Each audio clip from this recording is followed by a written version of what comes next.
Palestra de número 3, Curso de Filosofia Cristã, módulo 4. Estamos pensando a questão das trevas descritas no versículo de número 5 do Evangelho de João. Vimos que não se trata de um conflito ético, as trevas representando o mal, mas sim de um problema ontológico, porque as trevas estão representando o próprio Logos. Sim, as trevas e a luz representam dois fenômenos ao mesmo tempo. Qual deles?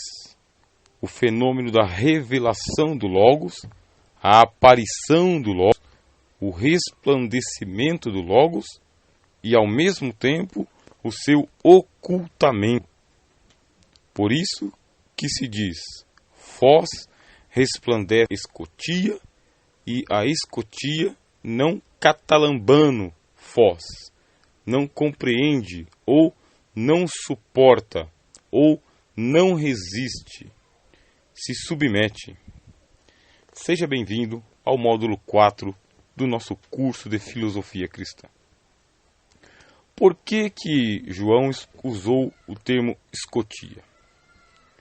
É justamente porque ele tem o arquétipo no pensamento dele de que Jesus Cristo ele foi representado no Antigo Testamento pela escuridão que estava cobrindo a face do abismo, lá em Gênesis capítulo 1.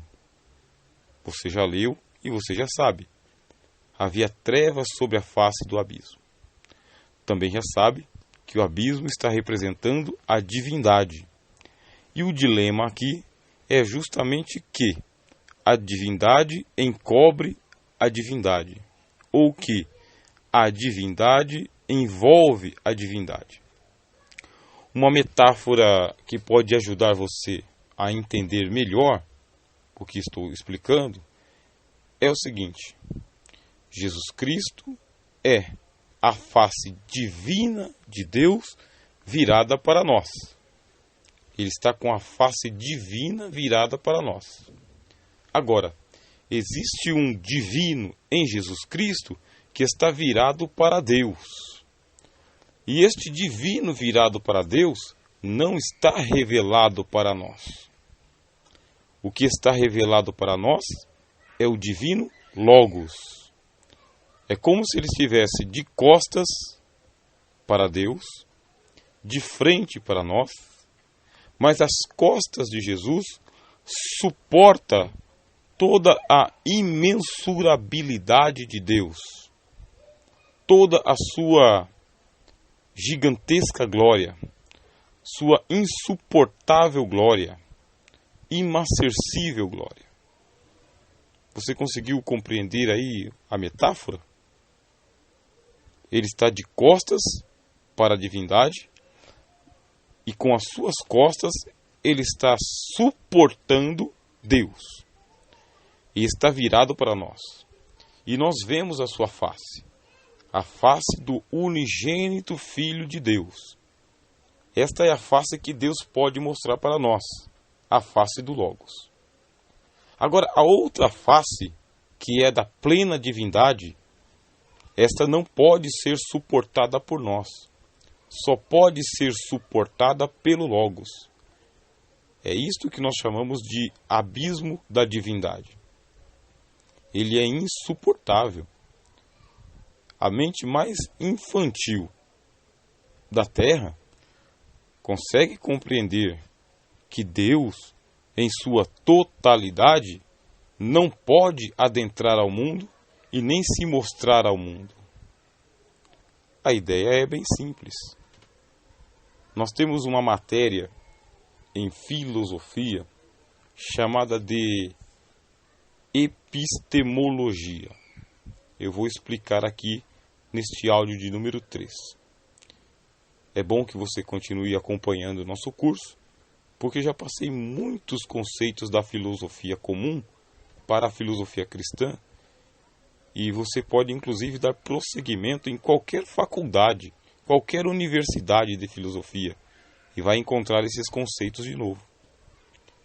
Epistemologia é uma das matérias que estudamos em filosofia e que, em termos gerais, ela diz o seguinte: nós somos um sujeito, o sujeito que conhece.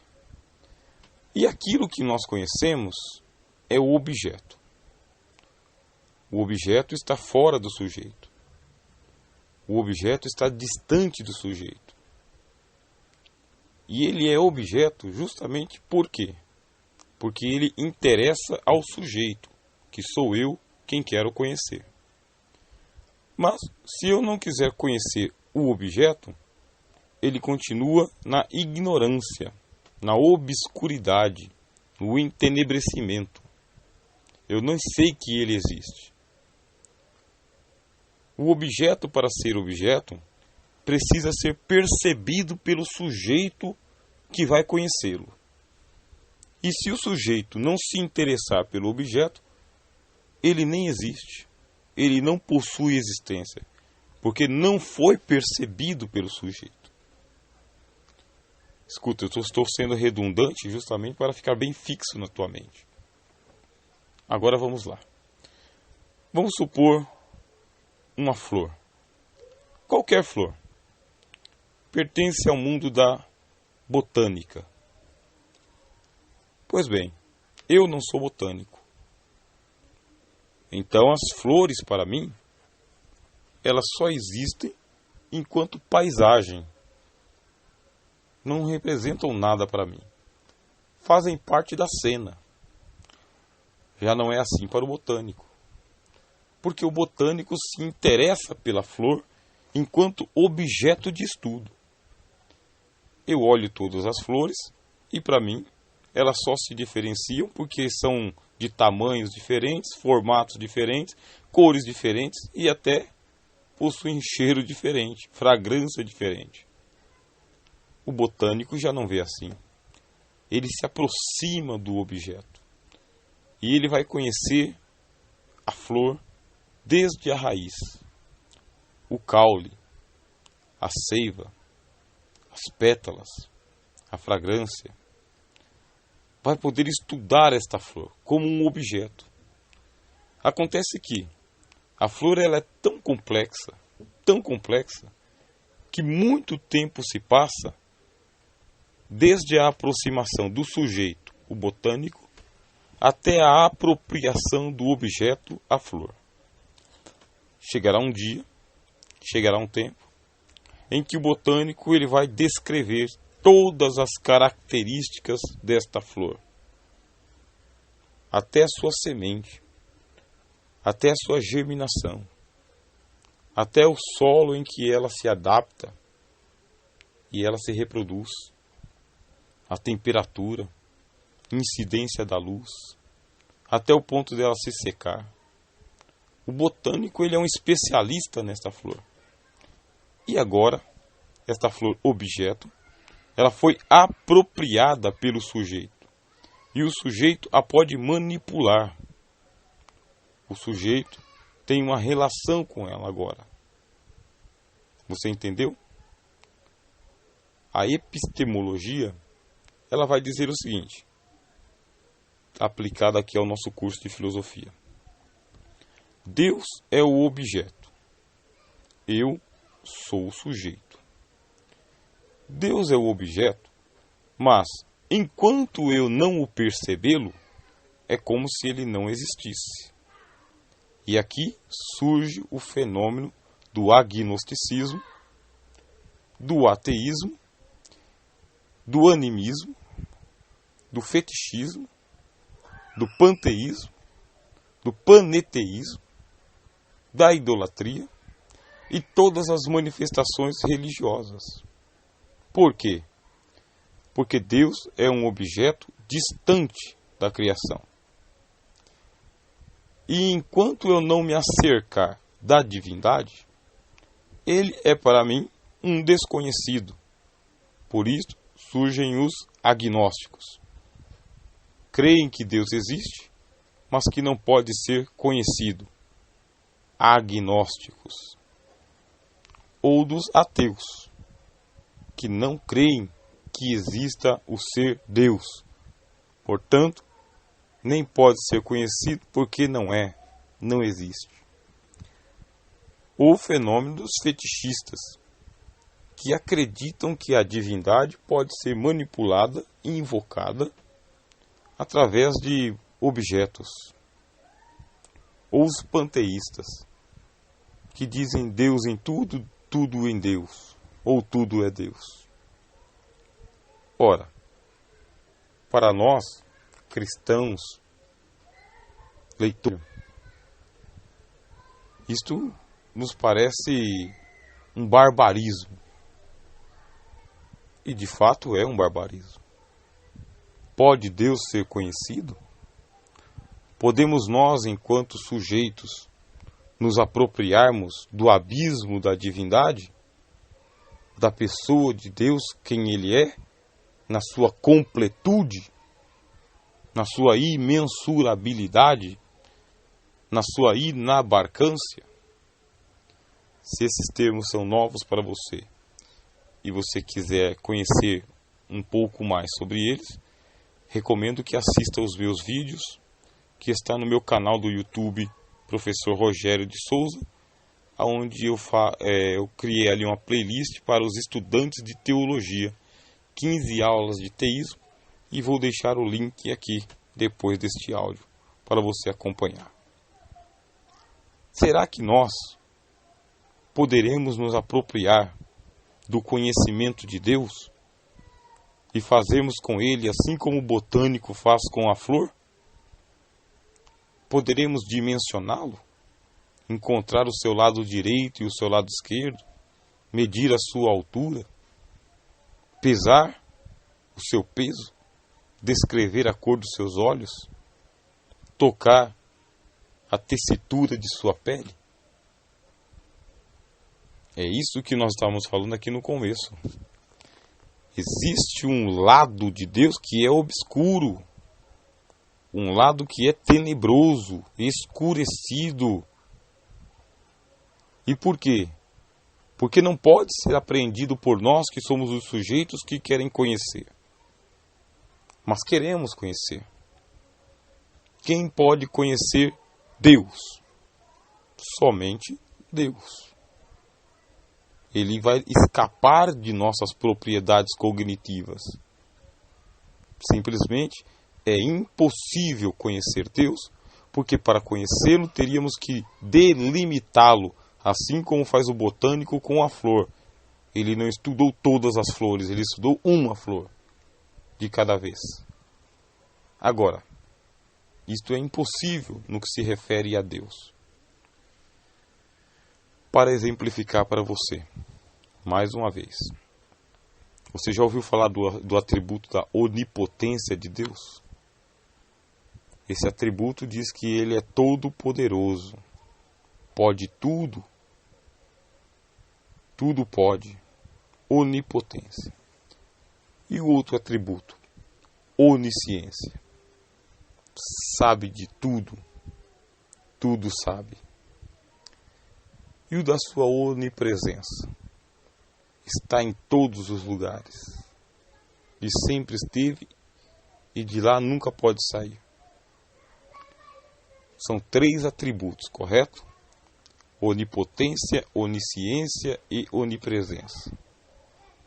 E se eu te disser que não são 3 atributos, que Deus não possui múltiplos atributos, porque Ele é um só, indivisível. Então por que a teologia fala que Ele tem 3 atributos e a filosofia cristã confirma isto? Por causa da opacidade do nosso entendimento, por causa de nossa letargia intelectual, porque não conseguimos compreender. Então pegamos Deus, que é único, que é indivisível e inconfundível, dizemos que ele tem 3 atributos quando ele não tem 3 atributos. Ele só pode ter um atributo. Onipotência, onisciência, onipresença são nomenclaturas com as quais nós descrevemos uma certa ação de Deus, um certo conceito atribuído a Deus.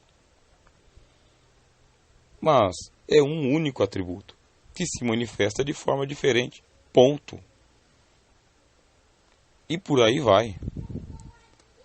Ora, como que Deus vai mostrar toda a sua imensurabilidade a nós que somos a sua criação? Ele vai enviar o Logos. E o Logos vai ser a face divina voltada para os homens. Só que no próprio Logos existem as suas costas. E as suas costas é a face divina voltada para o divino, voltado para Deus. É Cristo contemplando Deus. E só Cristo pode contemplar Deus. E nós? Nós não podemos contemplar Deus. Por quê? Porque nós não temos olhos para contemplar a totalidade de Deus. Este aqui é a grandiosidade da manifestação do Logos como nosso Salvador. Essa roupagem que ele assumiu de ser o primogênito da criação de Deus, de ser o primeiro gerado, é algo assim que nos espanta, que realmente nos estonteia. Agora eu quero que você compare todo esse discurso que a filosofia nos proporciona com o básico que é passado para nós na religiosidade do dia a dia.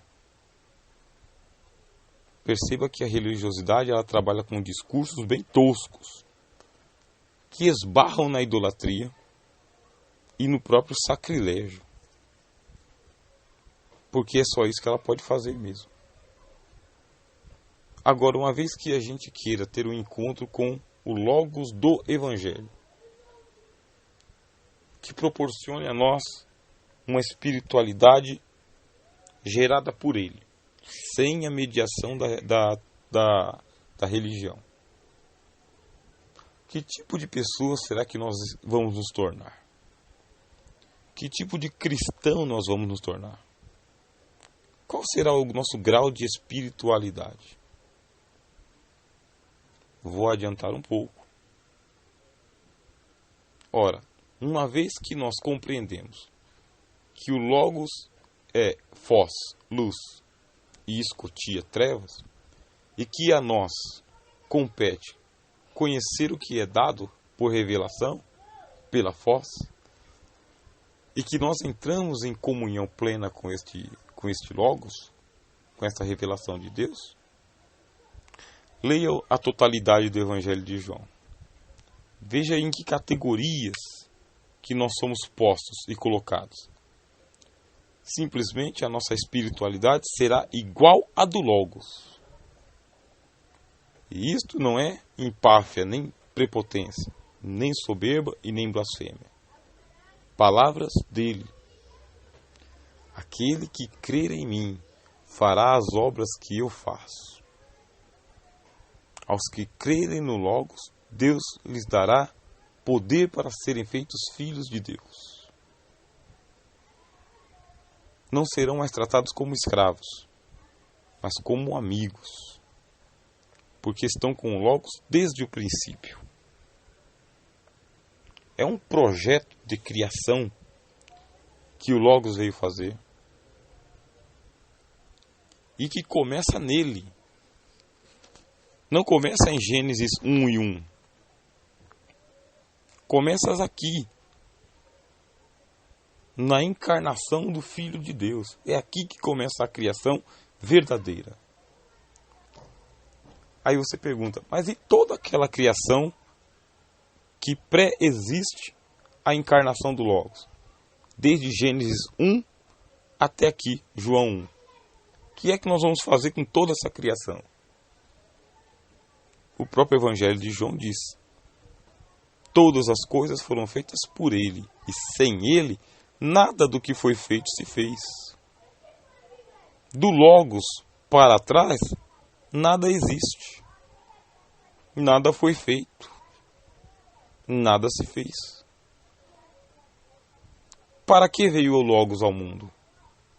O Logos veio ao mundo para fazer a nova criação. Porque aquele mundo, aquele cosmos, não vai conhecer. Não posso adiantar esse assunto agora, mas vai chegar o momento em que nós vamos falar sobre essa antinomia entre o Logos e o cosmos. O que fica para nós agora, neste momento? Fica para nós o fato de que o verso de número 5 está dizendo que Foz veio ao mundo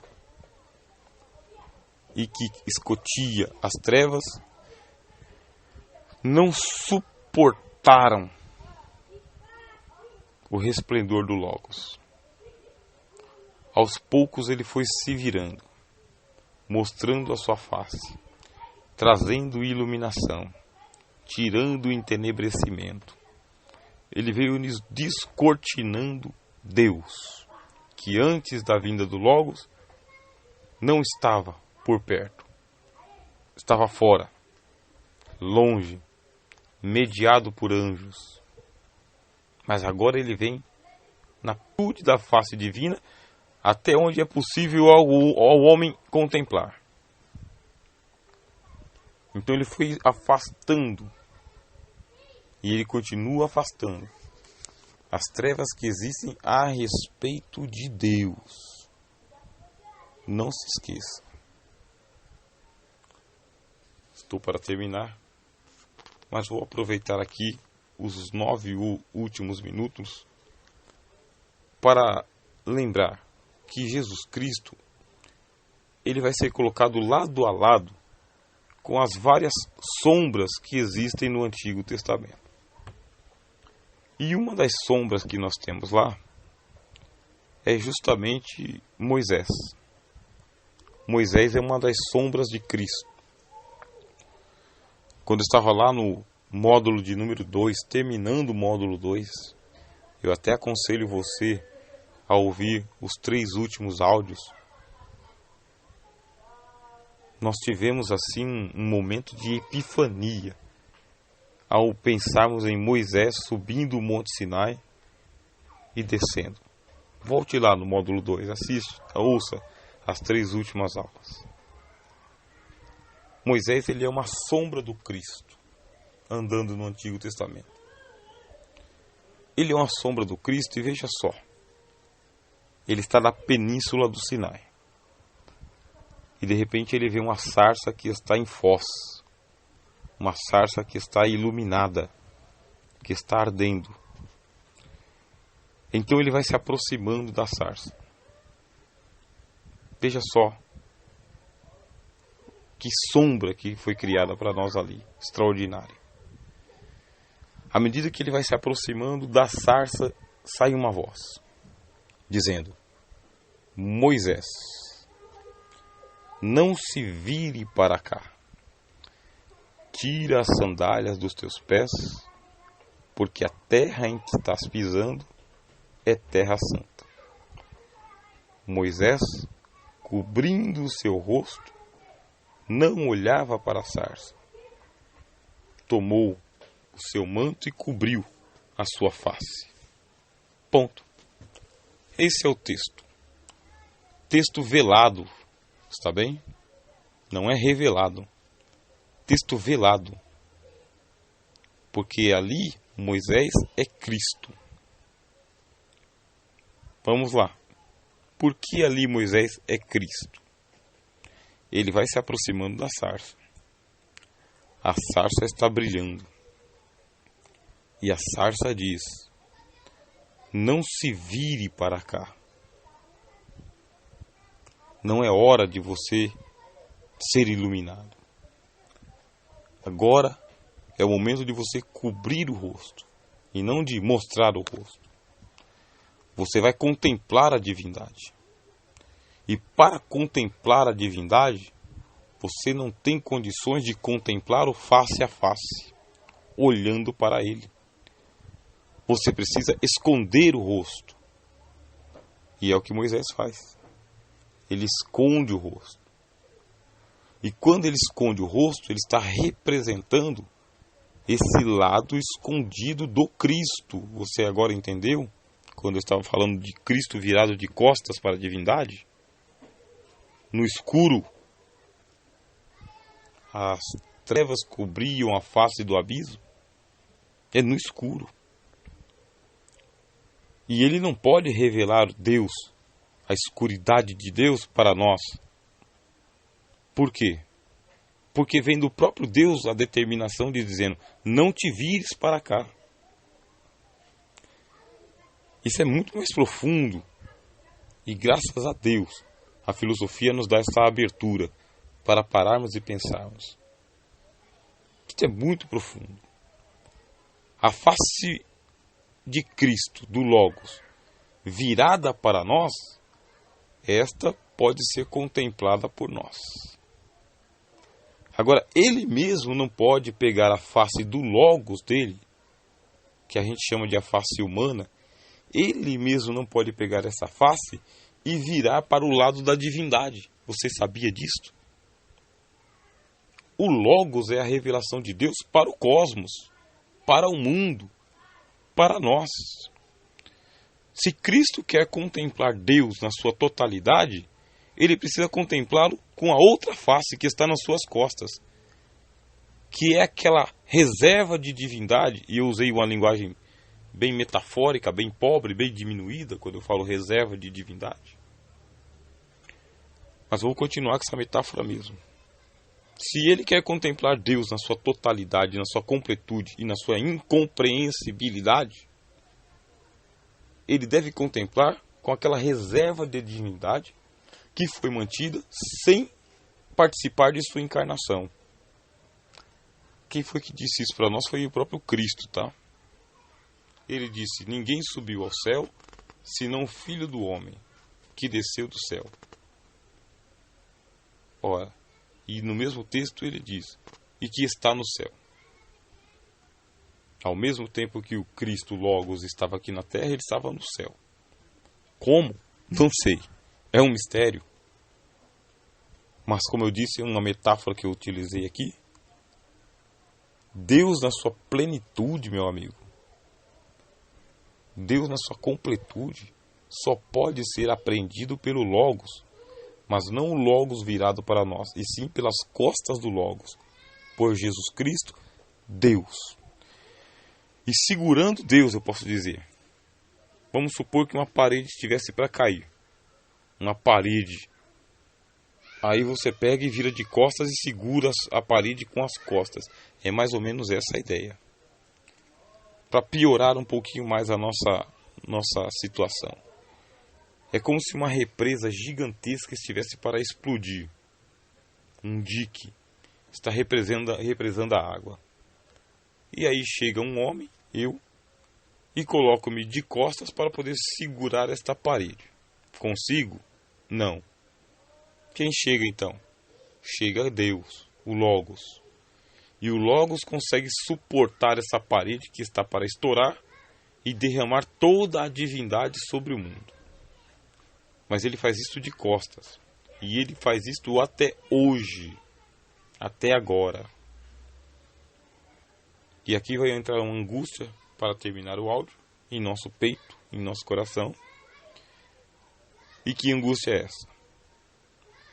Nosso Deus, nosso Criador, o autor de todas as coisas, que é insuportável, jamais será conhecido na sua totalidade por nenhum de nós, somente pelo Logos.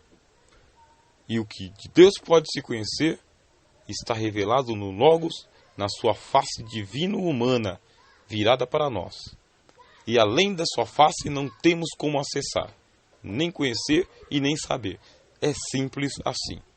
Tem coisas sobre Deus que jamais saberemos. E não saberemos porque não temos nem a pergunta para saber por onde começar. Nem a pergunta. Quanto mais a resposta. Sou o professor Rogério de Souza. Que a graça esteja com você. Se você quiser entrar em contato, O número do meu telefone é 999 47 4330 DDD 11.